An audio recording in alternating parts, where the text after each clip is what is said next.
모르는 사람 없습니다. 안 믿는 사람들, 세상 사람들도 뭐 개업식 할 때, 뭐 새로운 일 시작할 때 세술은 세 부대에 넣어야 된다. 기존 질서와 차별화하기 위해서 이런 표현을 많이 씁니다. 근데 성경에서는 그런 의미인가? 새로 시작하자, 물갈이하자 이런 단순한 그런 의미가 아닙니다. 오늘 영상에서 보셨듯이 이거는 거듭남에 관한 비유일 수 있습니다. 사람이 거듭나지 않고는 하나님 나라를 볼 수 없다. 예수님이 그렇게 말씀하셨는데, 거듭난다는 건 성령으로 거듭나야 되는 것이고, 예수 그리스도를 영접하고 그를 믿을 때 거듭날 수가 있고 새로운 피조물이 될 수가 있는 것이죠. 거듭난 상태여야지 예수님의 새로운 교훈을 받아들일 때 둘 다 망가지지 않는다라는 것을 설명하려고 이야기를 하는 것이죠. 그럼 우리 역으로 이렇게 생각할 수 있습니다. 거듭나지 않은 상태에서 예수 그리스도의 말씀이 들어오면은 결국 그 언밸런스, 맞는 미스매칭, 맞지 않는 것이기 때문에 둘 다 망가뜨리고 터뜨리게 된다는 것이죠.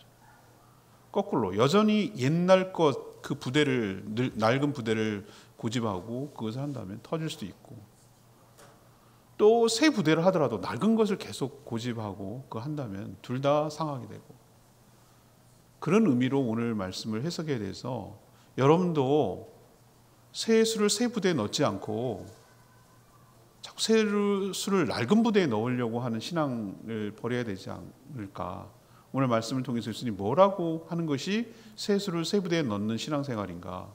그러면 그렇게 하지 않는 것이 바로 새 수를 낡은 부대에 넣고 망가뜨리는 일이다라는 것을 오늘 몇 가지 사례를 통해서 이야기를 하고 있는데, 이게 재미난 이야기나 뭐 성경 속의 이야기가 아니라 우리도 이런 잘못을, 새 수를 헌 부대에 넣는, 묵은 수를 새 부대에 넣는 이런 잘못을 범할 수 있다는 거 기억하시고, 오늘 말씀을 통해서 예수 그리스도께서 율법을 새롭게 해석하시고 적용하고 계시는 거 여러분 기억하시고, 행위와 공로가 아닌 믿음과 은혜로 구원받는 새로운 시대를 열고 계시는 거 기억하시고, 여러분도 여기에 적용받고 실천하며 살아가게 되기를 간절히 바랍니다.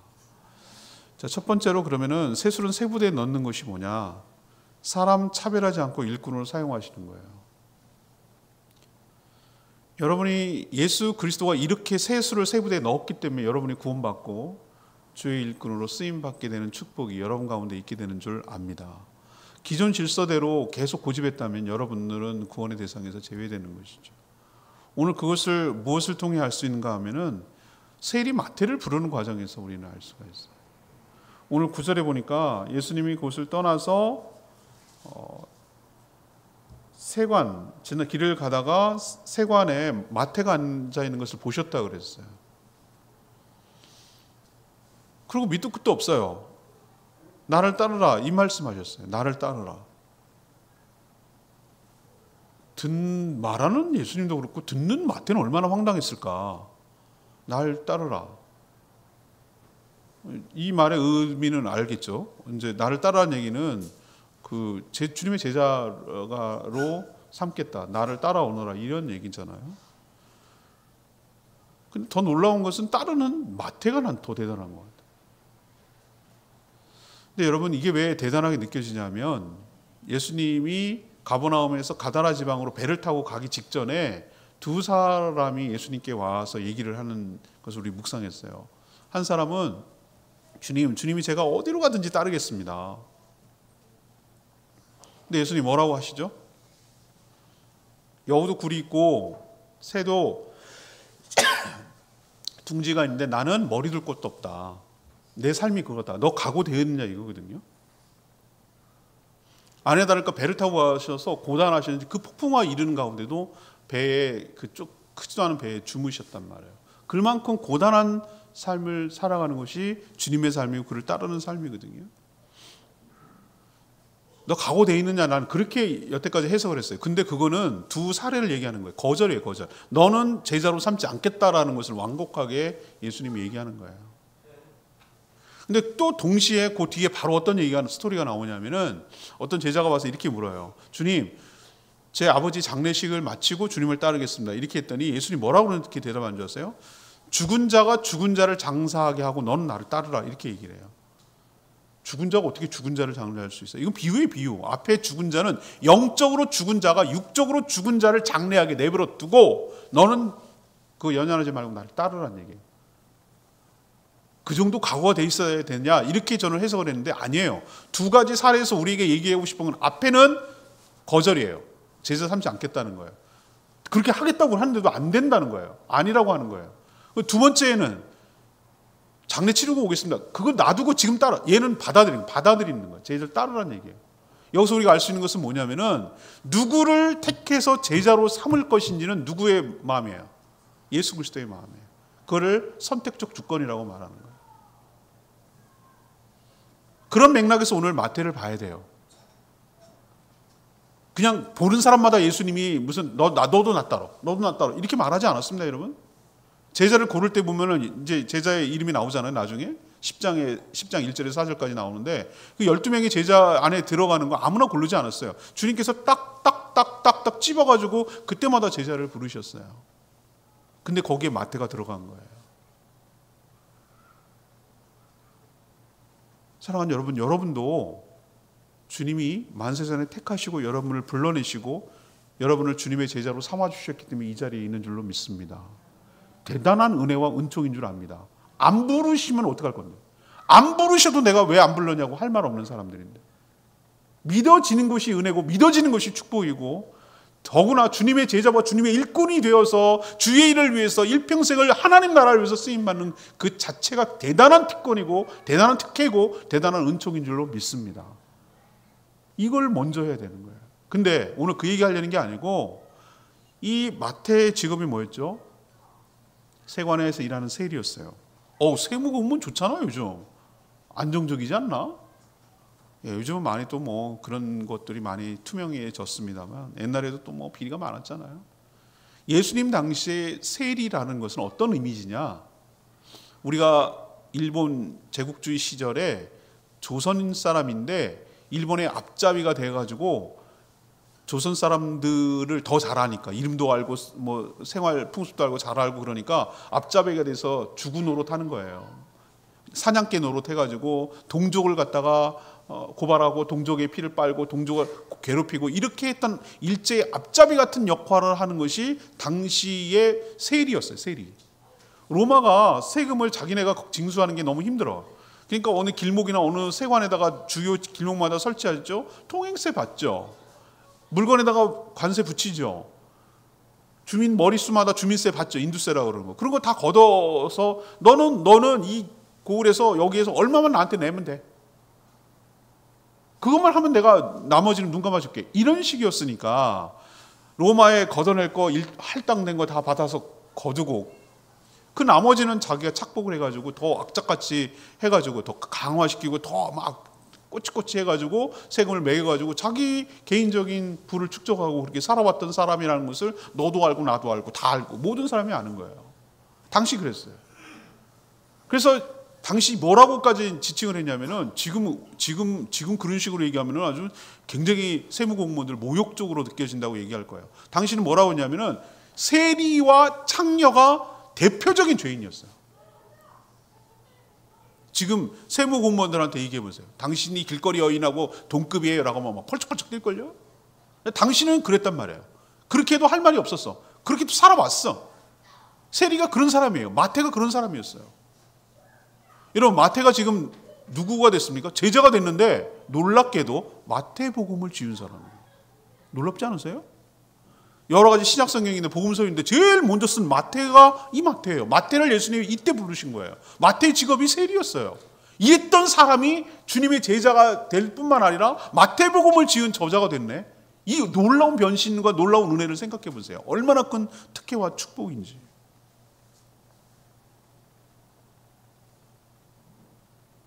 나를 따르라.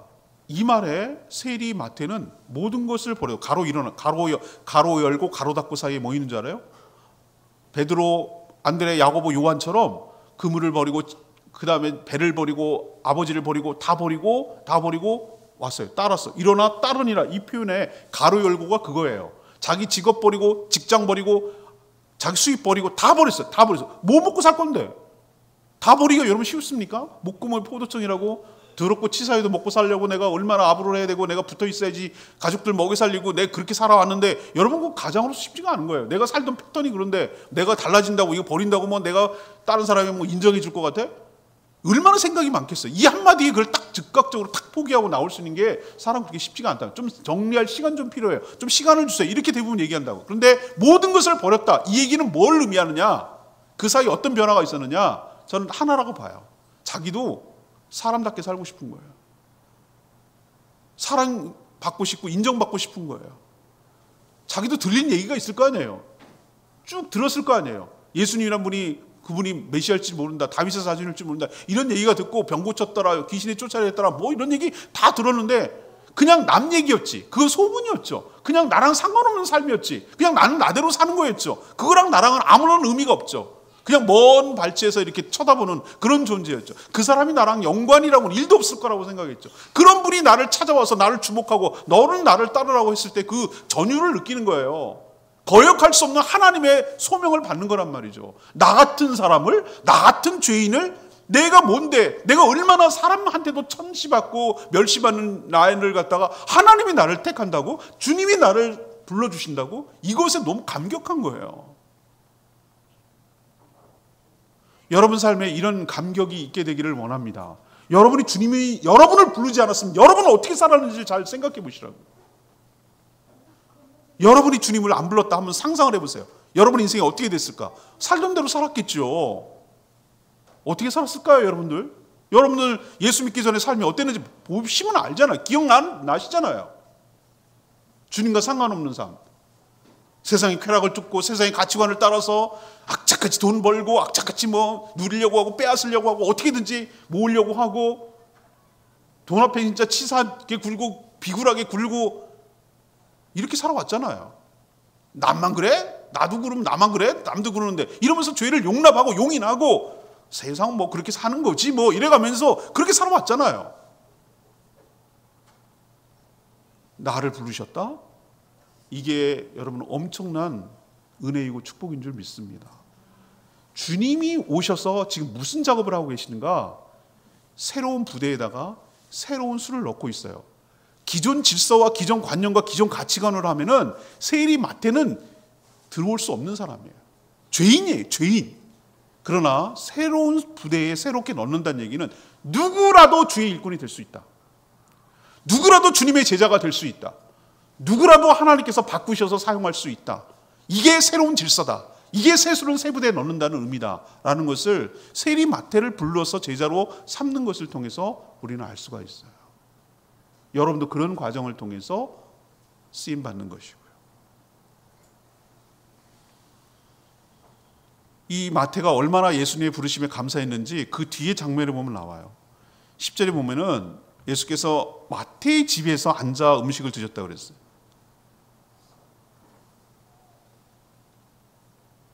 우린 요한계시록의 3장 17절에 보면은 문을 두드리고 문을 열면 예수님이 그 안으로 들어가서 너는 나와 더불어 먹고 나는 너와 더불어 먹는다 그랬어요. 이것을 영적인 의미로 영접이라고 말하는 거예요. 예수님을 내 마음의 집으로 모실 때 그와 나와 더불어 함께 먹고 마시는 관계가 된다. 식구가 된다는 것이죠. 관계를 맺는 것이죠. 그건 우리는 마음의 집이라고 했는데 마태는 실제로 그렇게 하고 있어요. 자기의 집을 열고 예수님을 초청해서 예수님과 함께 식사 교제할 만큼의 관계가 형성된 것이죠. 왜 그랬을까요? 고마우니까. 사랑받지 않은 나를 불러주신 것만 해도 감사한데 나를 제자로 삼아주신 은혜가 너무 크기 때문에 그냥 내가 가만히 있을 수가 없는 거예요. 내가 뭐라도 주님께 뭔가 보답하고 대접하고 싶고 그 감사함을 표현하고 싶고 이것이 세술을 새 부대에 넣는 모습이에요. 나 같은 죄인을 구원해 주신 것에 대한 감사, 그 은혜에 대한 보답, 그리고 주님과 교제하는 삶, 내 마음의 집에 주님을 모시는 삶. 여러분도 이런 새로운 질서 속에 들어갔기 때문에 구원과 은혜를 받게 되는 줄 믿습니다. 주님과 예수 그리스도와 그 전의 관점은 이렇게 달라요. 세상은 어떻습니까? 사회적으로 문제 있는 사람, 낙인 찍힌 사람, 전과 있는 사람, 흠집 있는 사람, 미달된 사람, 뭐 이런 사람은 다 이렇게 제껴요. 세상은 그래요. 얘는 안 돼. 이래서 안 되고. 얘는 이래서 안 되고. 얘는 기회를 줄 수 없어. 얘는 이래서 누락이야. 얘는 아웃이야. 이래서 아웃이야. 이런 식으로 합니다. 그것이 세상의 질서예요.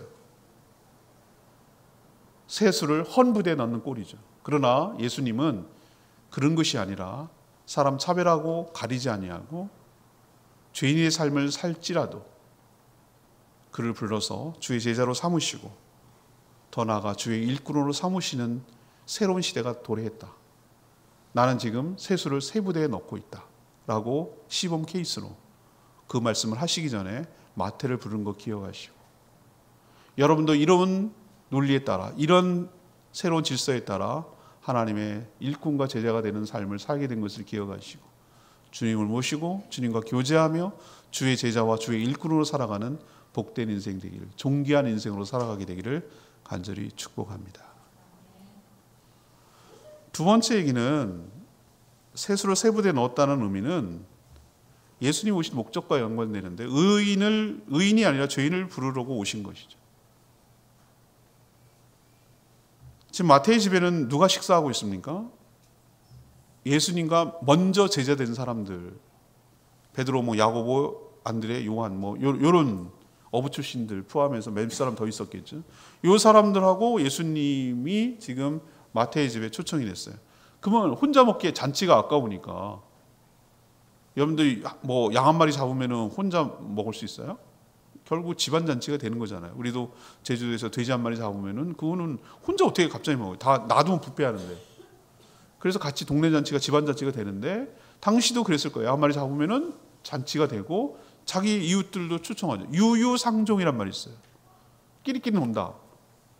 마태가 끼리끼리 놀고 언제든지 오라고 할 사람 누구 있어요? 자기 같은 사람.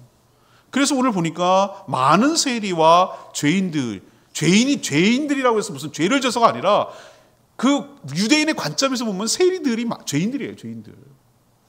많은 죄인들, 세리들이 함께 어울려서 마태의 집에서 지금 식사하고 있는 거예요.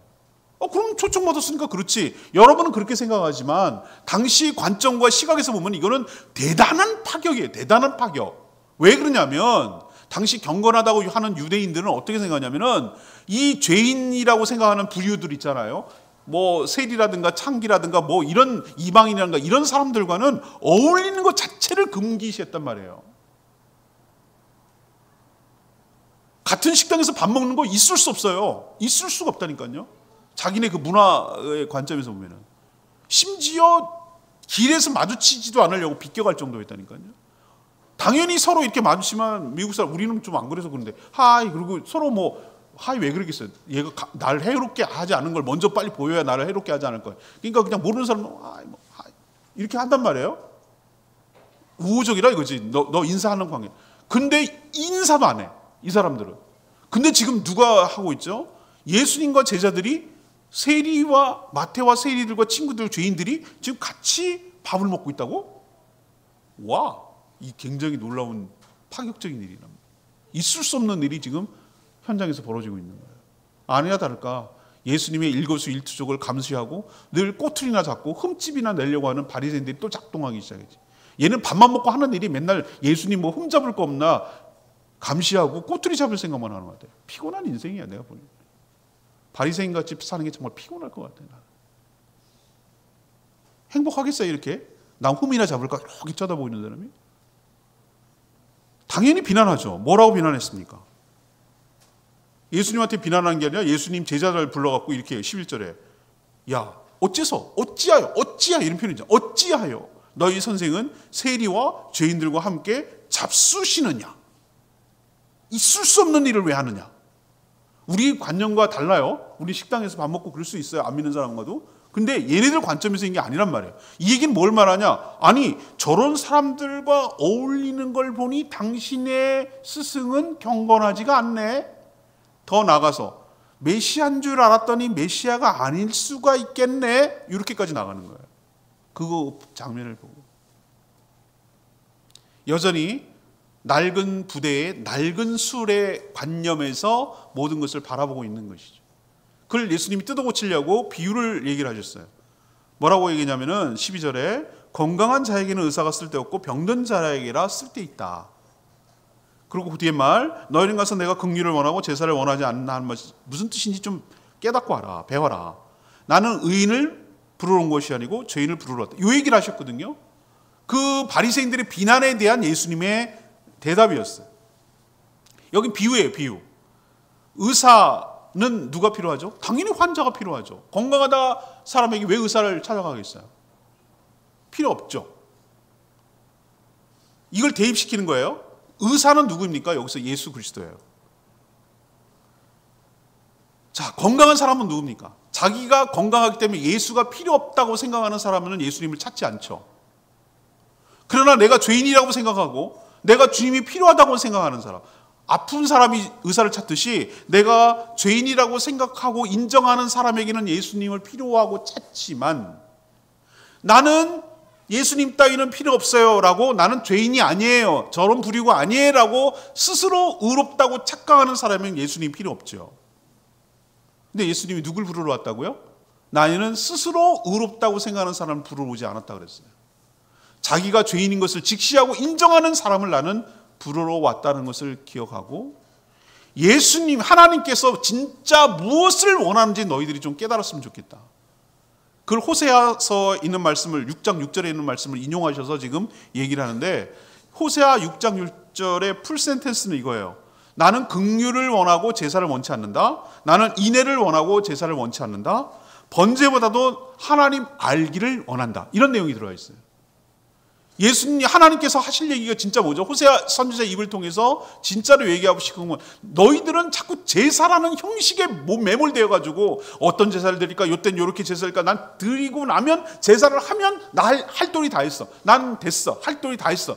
나는 이제는 의로운 사람이야 라고 착각하지 말고, 진짜로 내가 원하는 것은 다른 사람을 긍휼히 여기는 마음을 가질 것, 또 다른 사람을 사랑하고 아끼고 자비를 베푸는 인애로운 마음을 가질 것, 그리고 내가 할 도리 다 했다라고 해서 나는 이제 의롭다고 생각하지 말고 하나님이 진짜 무엇을 원하는지를, 하나님의 진심과 하나님의 본심을 알아가는 것을 내가 원한다 라고 하는 얘기를 여기서 끄집어냈어요. 그 얘기는 뭐냐? 지금 바리새인들을 우회적으로 말씀을 통해서 책망하고 있는 거예요. 너희들은 하나님께서 긍휼을 원하고 제사를 원치 않는다라는 뜻을 좀 배워갖고 와라. 저렇게 죄 가운데 살아가는 불쌍한 사람들을 긍휼히 여기는 마음이 너에게는 없다. 너희는 제사라는 형식에 매몰돼가지고 그것만 하면 나는 의롭다고 생각하는, 거기에 매몰돼서 살아가는 너희들은 아직도 뭔가를 모르고 있다. 하나님의 진심과 본심을 모르고 있다라고 예수님이 지금 질타하고 있는 거예요. 우리도 이런 경우가 얼마나 많은지 모릅니다. 종교적 행위를 해놓고 나의 의로움을 찾고 내 할 일 다 했다라고 생각하는 사람, 진짜 하나님이 원하는 것은 생명에 대한 소중함, 그리고 죄인에 대한 불쌍히 여기는 마음, 사람에 대해서 측은히 여기는 마음, 더 확대돼가지고 하나님의 모든 피조물들을 불쌍히 여기고 측은히 여기는 마음까지 확대되는 것, 이걸 내가 진짜 원한다 이 얘기예요. 근데 너희들은 뭐죠? 그저 보이는 거, 죄인들과 어울리는 거, 요것이 잘못됐다는 그런 것에만 매몰돼가지고 그 죄인을 불쌍히 여기셔서 구원하려고 하시는, 그래서 접촉하고 그들을 찾고 그들을 부르는 하나님의 진짜 마음, 예수 그리스도의 진짜 마음을 너희들은 놓치고 있다 이 얘기를 하는 거예요. 죄인을 부르지 않고 어떻게 그가 제자가 될 수 있겠어요? 그 집에 찾아가지 않고 그 집에 들어가지 않고 어떻게 그와 교제하고 그를 구원해낼 수가 있겠어요? 그런 하나님의 마음은 생각하지 않고 저런 죄인들과 어울린다라고만 생각하고 저들을 혐오하고 저희들을 분리하고 저들을 배척하지 않는 예수님이 오히려 문제가 있다고 생각하는 너희들이 하나님을 제대로 알고 있는지를 보라는 거예요.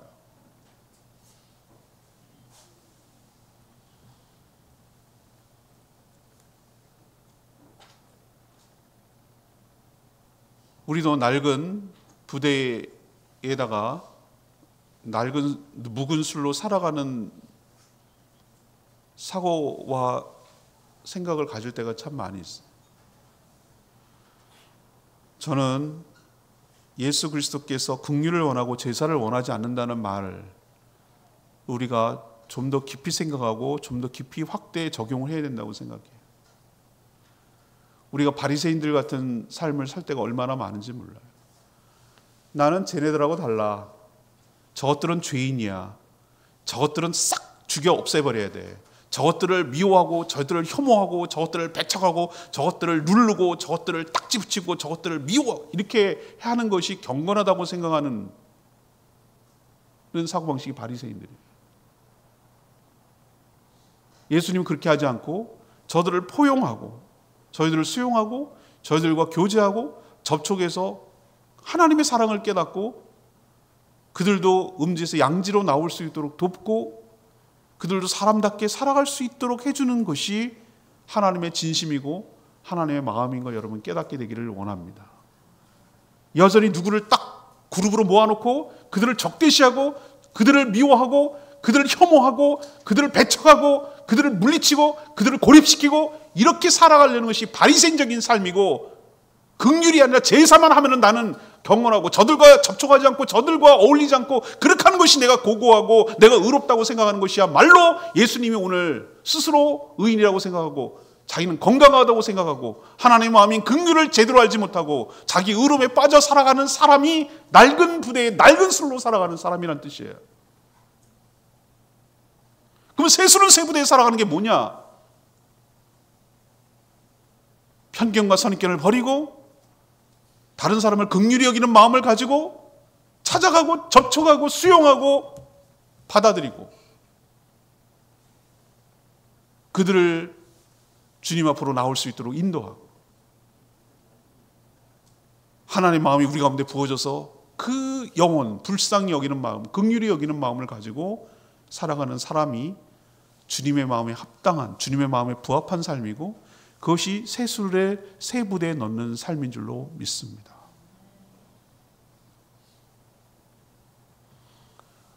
오늘 마지막 세 번째는 세술을 세 부대에 넣는다는 얘기 뭐냐?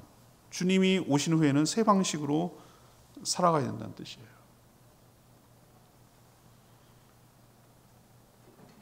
옛날 거 고집해서는 안 된다는 얘기입니다. 제가 기도의 시간에도 여러 번 말씀드렸습니다만 모든 구약의 초점은 예수 그리스도를 향하고 있어요. 프리즘 아시죠? 프리즘? 모든 빛이 글로 다 모이고 그 빛으로부터 모든 프리즘을 통과해서 새로운 빛이 나오는 것입니다. 모든 구약은 예수 그리스도를 향하고 있습니다.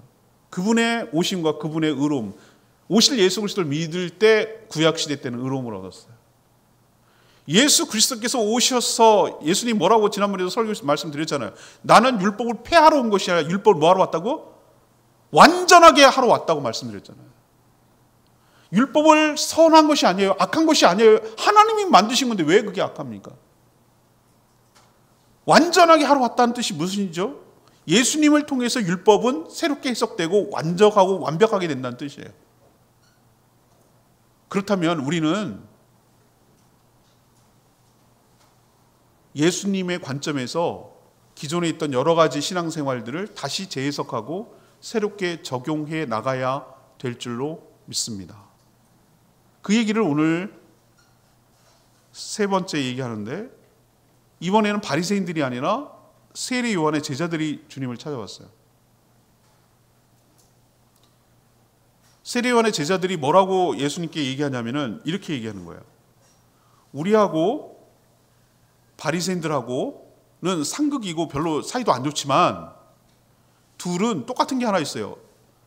경건 생활하는 그 패턴은 똑같았단 말이죠. 경건하다고 하는 것들이 있는데 그중에 이 사람들 유대인들은 구제하는 것, 남들을 도와주는 것, 그리고 금식하는 것, 기도하는 것, 이것이 경건 생활의 중요한 끌고 가는 중요한 방법이었어요. 근데 이들은 금식이 정해져 있어요. 금식을 뭐 이렇게 뭐 우리처럼 작정 기도, 작정 금식 이런 개념이 아니라 요일이 정해져 있어요. 오랜 시간을 거쳐오다 보니까 관습화되고 형식화되고 제도화돼 버렸어요. 구약 어디에 목요일하고 월요일날 금식하라고 나와 있습니까?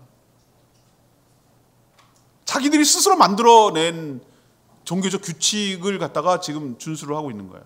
그래서 목요일날 되고 우리로 치면 목요일날 되고 월요일 날 도우면은 금식을 해요.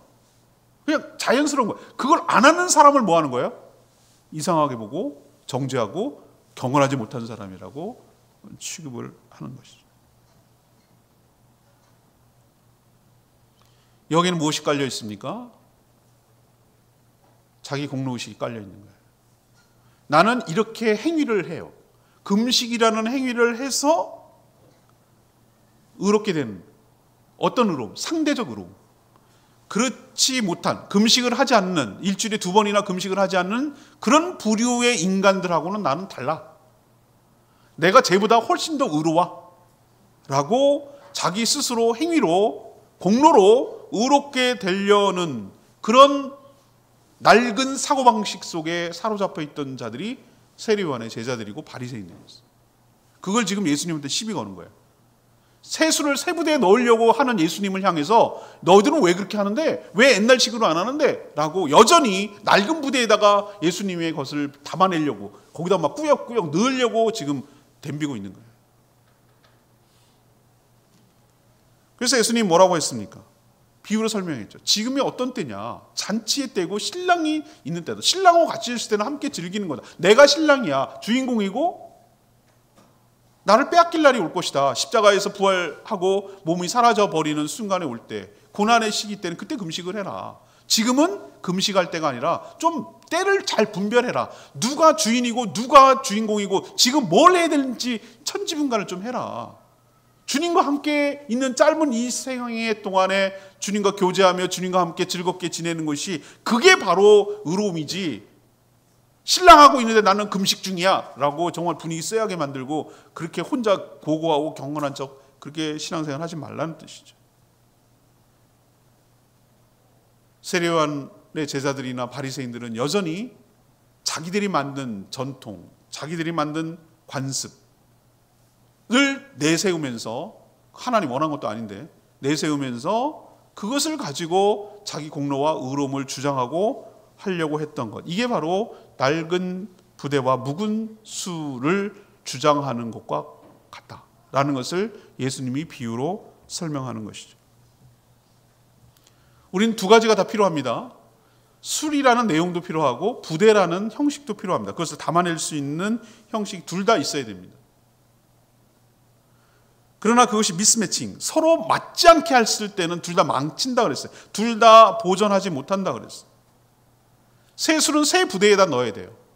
예수님이 지금 하시는 말씀, 새롭게 율법을 해석하고 새롭게 지금 적용하려고 하는 새 술이 들어왔는데도 여전히 거듭나지 못해서 여전히 옛날 방식과 그것으로 고집하며 여전히 똑같이 해석하고 적용하려고 하는 이 세례요한의 제자들과 바리새인들을 지금 책망하고 있는데, 우리도 그럴 때가 많이 있어요. 옛날 걸 고집하죠. 자기가 하던 것대로 하려고 하죠.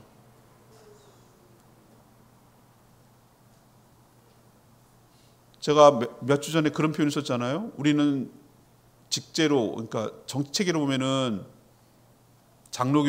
장로교입니다.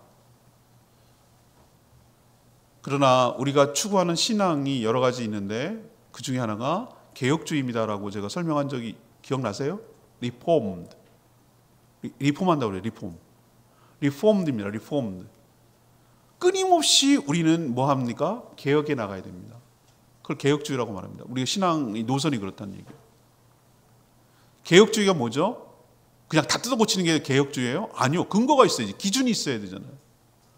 말씀을 기준으로 해서 끊임없이 뭐 하는 거예요? 계속해서 개혁해 나가는 것을 개혁주의라고 말하는 거예요. 고인물 되면 썩습니다. 끊임없이 말씀이 그렇다 그러면 그런 거고 아니라고 하면 아니라고 하려고 하는 그런, 나도 언제든 틀릴 수 있고, 주님이 말씀하셨는데 우리가 그동안 눈이 가려서 잘 깨닫지 못했던 것이 있다면 근데 새롭게 알게 됐어요. 그 사실을 알게 되고 그것을 알게 됐어. 그러면은 과감하게 내 걸 내려놓고 말씀에 부합하게 살아가겠습니다. 그렇게 신앙생활 하겠습니다라고 우리는 믿고 살아가는 그런 것을 장로교 중에서도 특히 개혁주의라고 말하는 거예요. 제가 왜 가정교회를 채택하고 했습니까? 그것이 무슨 교회의 부흥을 위해서 아니요. 그게 아니에요. 성경에 돌아가고 성경대로 부합하게 하겠다라고 하는 것에서 제가 동의됐어요. 우리는 절대 기준이 말씀으로 가야 되는 거예요. 말씀이 그렇다면 그렇게 가야 되는 거예요. 교회의 모습이 점점 오랜 시간이 변하면서 변질되고 망가졌으니까 다시 원래 주님께서 세우려고 했던 교회의 모습이 어떤 것인지를 다시 한번 점검하고 말씀을 비춰보고 거기에 부합하게 가깝게 만들어가자라는 그 정신에 저는 동의했단 말이죠. 그게 개혁주의 정신이에요. 오늘 주님께서 오늘 우리에게 중요한 말씀을 하셨어요. 우리도 세리요원이나 바리새인들이 얼마나 경건한 사람인지 아세요? 그 사람 예수님 막 비판하고 했다 그러니까 여러분 함부로 그렇게 평가절하하지 마세요. 우린 그만큼도 못 따라가요. 예수님 말씀하셨잖아요. 너희들이 의가 바리새인만큼 되지 못하면 천국에 못 들어간다. 얼마나 지독한 사람인지 몰라요. 정말 철저하게 말씀을 지키려고 했던 그 사람들이에요. 근데 거기에 없는 게 있어요.